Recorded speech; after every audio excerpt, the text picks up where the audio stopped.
കുട്ടികളുടെ മധ്യസ്ഥനാണ് വിശുദ്ധ Dominic Savio. ഈശോയോടുള്ള സ്നേഹത്താൽ ജ്വലിക്കുന്ന ഹൃദയമായിരുന്നു കൊച്ചു ഡൊമിനിക്കിൻ്റേത്. ചെറുപ്പം മുതൽ ഒത്തിരി നേരം പ്രാർത്ഥിക്കുന്നത് ഡൊമിനിക്കിൻ്റെ പ്രകൃതമായിരുന്നു. ദിവ്യകാരുണ്യ ഭക്തിയും കൂട്ടുകാരോടുള്ള നിഷ്കളങ്കമായ സ്നേഹവും ഡൊമിനിക്കിനെ മറ്റുള്ളവരിൽ നിന്ന് വ്യത്യസ്തനാക്കി. ഈശോയുടെ കുഞ്ഞു പ്രേക്ഷിതനായിരുന്നു ഡൊമിനിക്ക്. ഇറ്റലിയിലെ റിവായിൽ 1842 ഏപ്രിൽ 2 കൊച്ചു ഡൊമിനിക്കിൻ്റെ ജനനം. ചാൾസും ബ്രിജിറ്റുമായിരുന്നു ഡൊമിനിക്കിൻ്റെ മാതാപിതാക്കൾ. പ്രാർത്ഥനയിലും പഠനത്തിലും കൊച്ചു ഡൊമിനിക്ക് ഏവർക്കും മാതൃകയായിരുന്നു. ജോലി കാര്യങ്ങളിൽ മാതാപിതാക്കളെ സഹായിക്കുന്നത് ഡൊമിനിക്കിൻ്റെ ശീലമായിരുന്നു. സഹപാഠികളുടെ കുസൃതികൾക്ക് ഡൊമിനിക്ക് ഒരിക്കലും കൂട്ടുനിന്നില്ല. ഒരു വിശുദ്ധനാകണം എന്നതായിരുന്നു ഡൊമിനിക്കിൻ്റെ ഏറ്റവും വലിയ ആഗ്രഹം.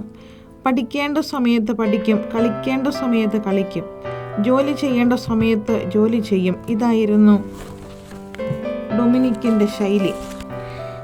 തൻ്റെ സഹപാഠികൾ ഈശോയുടെ പ്രിയപ്പെട്ടവരായി മാറണം എന്നതായിരുന്നു ഡൊമിനിക്കിൻ്റെ ആഗ്രഹം. ദൈവമേ, ഞാൻ അങ്ങയുടെ കയ്യിലെ കളിമണ്ണാണ്, അങ്ങയുടെ ഇഷ്ടം പോലെ എന്നെ രൂപപ്പെടുത്തണമേ എന്നായിരുന്നു കൊച്ചു ഡൊമിനിക്കിൻ്റെ പ്രാർത്ഥന.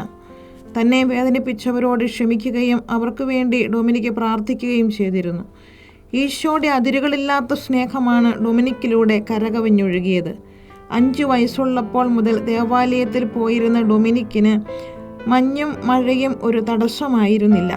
മുട്ടിന്മേൽ നിന്ന് പ്രാർത്ഥിക്കുന്ന ഡൊമിനിക്കിനെ കണ്ട് ഒരിക്കൽ വികാരിയച്ഛൻ പറഞ്ഞു, അവനൊരു കൊച്ചു മാലാഖയാണ്. പാപം ചെയ്യുന്നതിനേക്കാൾ നല്ലത് മരണമാണ്. ഇതായിരുന്നു ഡൊമിനിക്കിൻ്റെ ചിന്ത. അതെ, വിശുദ്ധിയുടെയും നിഷ്കളങ്കതയുടെയും നിറുകുടമായിരുന്നു ഡൊമിനിക്ക്. ഡൊമിനിക്കിനെ കൂട്ടുകാരനായി കിട്ടാൻ കുട്ടികൾ മത്സരിച്ചിരുന്നു.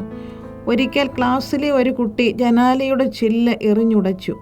സഹപാഠി ശിക്ഷിക്കപ്പെടാതിരിക്കാൻ ആ തെറ്റ് കൊച്ചു ഡൊമിനിക്ക് ഏറ്റുവാങ്ങി. മറ്റുള്ളവർക്കായി സ്വയം എരിഞ്ഞു തീരുന്ന ഒരു മെഴുകുതിരിയായിരുന്നു ഡൊമിനിക്ക്. അനുസരണ, പരസ്നേഹം, പ്രാർത്ഥന, ലളിത ജീവിതം, കഠിനാധ്വാനം, പരിത്യാഗം, വിശുദ്ധി, സന്തോഷം, സഹവർത്തിത്വം എന്നിവ മുറുകെ പിടിച്ചായിരുന്നു ഡൊമിനിക്കിൻ്റെ ജീവിതം. വിശുദ്ധരുടെ ജീവചരിത്രം വായിക്കുന്നത് ഡൊമിനിക്കിൻ്റെ പതിവായിരുന്നു. ഒടുവിൽ കൊച്ചു ഡൊമിനിക്കും വിശുദ്ധരുടെ ഗണത്തിലേക്ക് ഉയർന്നു. വിശുദ്ധിയുടെ സുഗന്ധം പരത്തി കൊച്ചു ഡൊമിനിക്ക് സ്വർഗത്തിലിരുന്ന് നമുക്ക് വേണ്ടി ഇന്ന് മാധ്യസ്ഥം വഹിക്കുന്നു. 1954 12ാം പിയൂസ് മാർപ്പാപ്പയാണ് ഡൊമിനിക്കിനെ വിശുദ്ധനായി പ്രഖ്യാപിച്ചത്. ഡൊമിനിക് സാവിയോയുടെ മാതൃക സ്വീകരിച്ച് നല്ല കുഞ്ഞുങ്ങളായി വളർന്നു വരാൻ നമുക്ക് പരിശ്രമിക്കാം.